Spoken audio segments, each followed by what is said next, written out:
Nagsimula na ang kampanya para sa halalan na yung taglagas sa Michigan. Nanalo si Abdul El Sayed laban sa Israel para maging demokratikong kandidato sa pwesto ng Michigan sa Senado ng US. Makakaharap niya ngayon ang Republikano na si Mike Rogers sa Nobyembre sa isang laban na mahigpit na binabantayan hindi lang sa Estados Unidos kundi pati sa ibang bansa. Ayon sa senior correspondent naming si Owen Alterman, para sa 130,000 Hudyo sa Michigan, personal ito.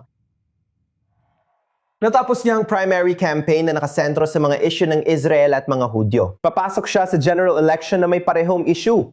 Si Abdul El Sayed, bagong Democratic nominee sa US Senate ng Michigan, may mensahe sa mga botanteng Hudyo mayong taglagas. Para sa lahat ng aking mga kapatid sa pananampalatayang Hudyo o sa anumang pananampalataya o kahit walang pananampalataya, gusto kong malaman ninyo na ang aking dedikasyon sa inyong kaligtasan, ang aking dedikasyon sa kaligtasan ng mga Hudyo ay tulad ng dedikasyon ko sa kaligtasan ng sarili kong mga anak na babae. Ang pahayag ay matapos ang makitid, ngunit nakakagulat na panalo ni El Sayed noong Martes ng gabi. Tinalo ng kandidato mula sa dulong kaliwa si Haley Stevens ng sentrong kaliwa para sa nominasyon ng Demokratiko sa bakanting pwesto ng Michigan sa Senado ng US. Sa primary campaign, matibay na tumutol si El Sayed sa Israel at inatake ang pro-Israel lobby. Habang nagsisimula ang kampanya para sa pangkalahatang halalan laban sa Republikano na si Mike Rogers, nakikita ni Pangulong Donald Trump ng US ang isang pagkakataon. Galit sa mga Hudyo at galit sa Israel, itong taong ito ay galit sa mga Hudyo. May nagsabi ba't hindi yan? Hindi, galit siya sa mga Hudyo at galit siya sa Israel. Abdul El Sayed, naniniwala ka ba dito? Hati pa rin ang opinyon ng mga Hudyo sa Michigan, may ilan na Republican na ayaw bumuto sa kahit sinong Democratic candidate. Sa ilang botanteng Hudyo, hindi ganung mahalaga ang issue ng Israel. O kaya naman ay sumasang-ayon sila kay El Sayed. Tama ang mga Republikano na maraming demokratang Hudyo sa Michigan ang nagsasabi sa social media na lilipat ng boto dahil kay El Sayed. Pinapahiwatig ni El Sayed na gusto niyang mabawi ang mga botong yon. Ang tanong ay hanggang saan handang pumunta para magawa iyon? Kasama natin ngayon si Heather Stone, pangalawang tagapangulo ng Americans and Democrats in Israel mula Tel Aviv. Heather, salamat sa pagsama sa I-24 News. Ang tagumpay ni El Salamat Sayed po, ay Gino. maaring ito ay particular sa Michigan. Pero Heather, ano ang mas malawak na implikasyon? Ipinapakita ba nitong mas malawak na lumalaban ang Democratic Party sa Israel? Sa tingin ko, si El Sayed ay nanalo ng dikit laban kay Haley Stevens. Ipinapakita nito na hati talaga ang opinyon ng mga botante sa Michigan. Lahat ng mga pollster at mga komentarista ay nagsasabing malaki ang panalo ni El Sayed, pero hindi yon nangyari. Ipinapakita nito na ang mga botante ay hindi ganoon kalayo ang pagkiling nila pakaliwa. At ang nakuha niyang panalo ay totoo ngang tagumpay. Pero isang puntos lang ang lamang niya. At hindi naman talaga ito nakikita. Alam mo, yung Engrande, pagdagsa sa kaliwa na inaakala ng lahat na. Hinuhulan, Hassan Piker, at iba pa. Kaya sa tingin ko, hindi natin dapat madaliin ang pag-iisip na ito ay isang palatandaan ng mangyayari. At hindi rin natin alam kung ano ang mangyayari sa Nobyembre. At saka, alam mo, ang mga resulta sa Michigan, sa iba pang mga distrito, nagpakita na ang mga moderadong demokratiko ay matagumpay sa pagpigil sa progresibong mga kandidatong DSA. Sa Missouri, pinigilan ni Wesley Bell si Cory Bush. Sa Virginia, nagtagumpay ang moderadong demokratiko laban sa mga kandidatong DSA. Kaya hindi ko iniisip na nakikita natin na ang Partido Demokratiko ay tuluyang lumilipat sa dulong kaliwa. Nakikita natin itong nangyayari sa ilang bahagi. At nakikita rin natin na nangyayari ito sa dulong kanan. Kaya isa itong problema sa hindi lang ito problema ng kaliwa. Kumpara sa ilang taon nang nakalipas, mukhang mas marami na ito.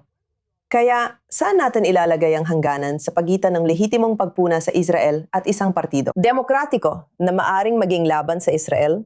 Saan ang hangganan na ito? Sa tingin ko, nakikita natin na ang pagpuna sa Israel at sa mga pulisiya ng Israel ay nagiging lehitimong paksa ng usapan sa parehong partido ngayon. lalo na sa Partido Demokratiko,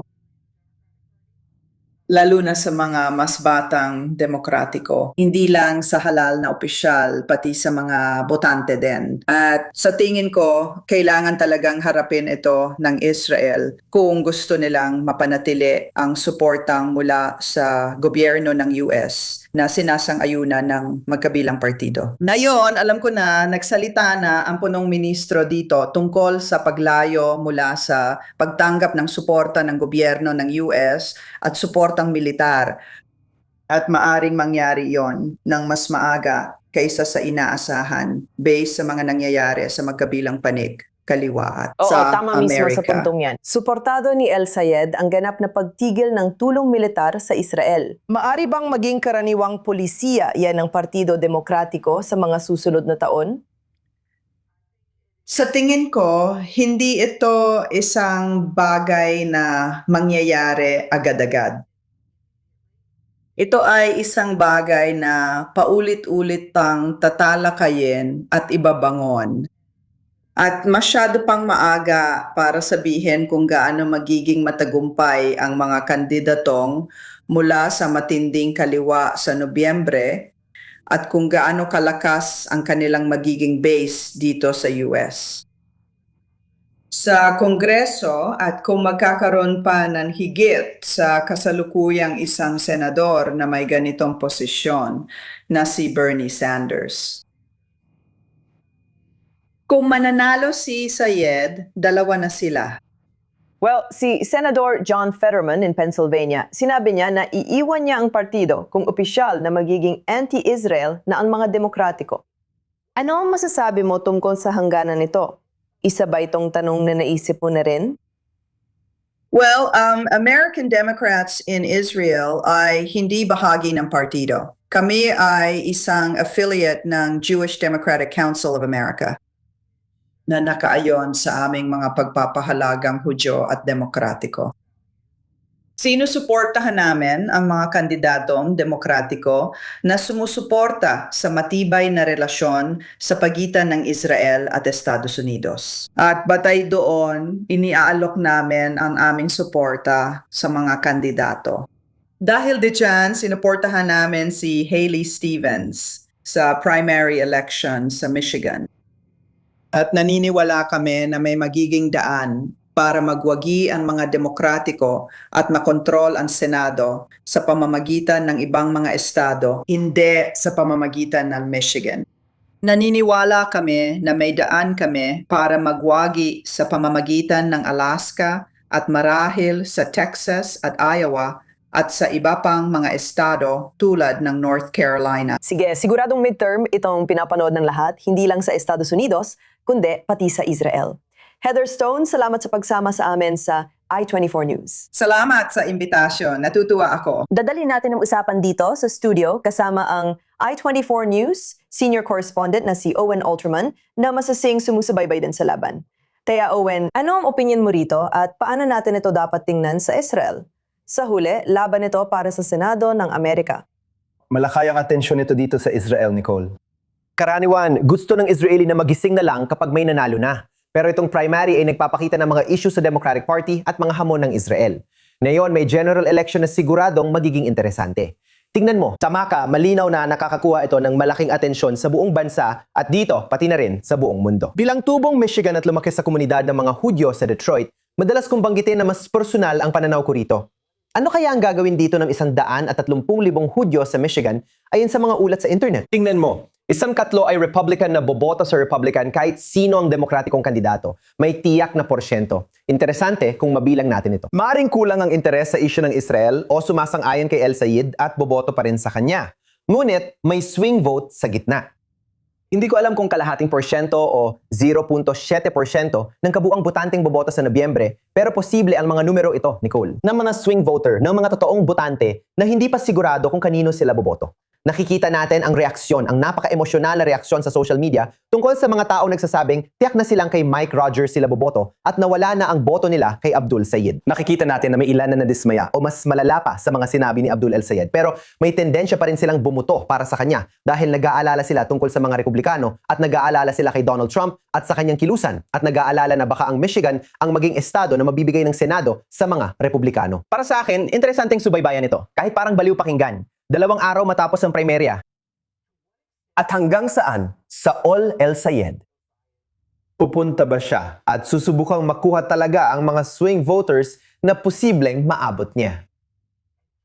Hanggang saan magkakaroon ng lokal na institusyon ng mga Hudyo na interesado makinig?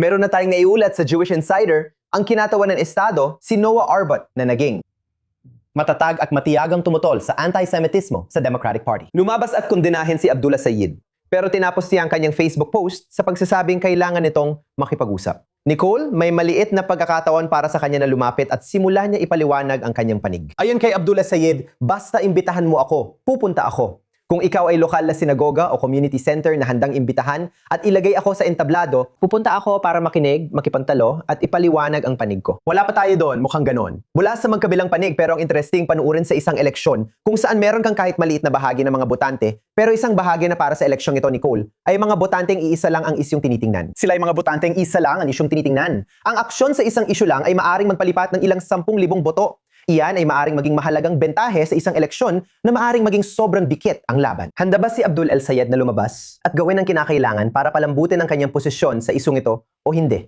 Kasi sa isang banda, maaari niyang makuha ang mga boto. Sa kabilang banda naman, Nicole, ano ang lohika ng eleksyong ito? Establishmento versus anti-establishmento ang eleksyon na ito. Kaya kung palalambutin pa natin ang posisyon niya sa isyong naging tatak na niya, mawawala ba ang kina ng kanyang pagiging totoo at ang shock value na nagbela sa kanya sa puntong ito? Kaya isang interesante sa tingin ko na pampulitikang kalkulasyon para sa kanya. At maaring maging isang interesante ring pampulitikang kalkulasyon para sa ilang mga institusyon sa lokal na komunidad. Kahit sa mainstream na komunidad, maaari silang matuksong imbitahan siya at bigyan siya ng entablado. Pero Nicole, tingin ko, wala pa ring umabot sa ganung punto ngayon.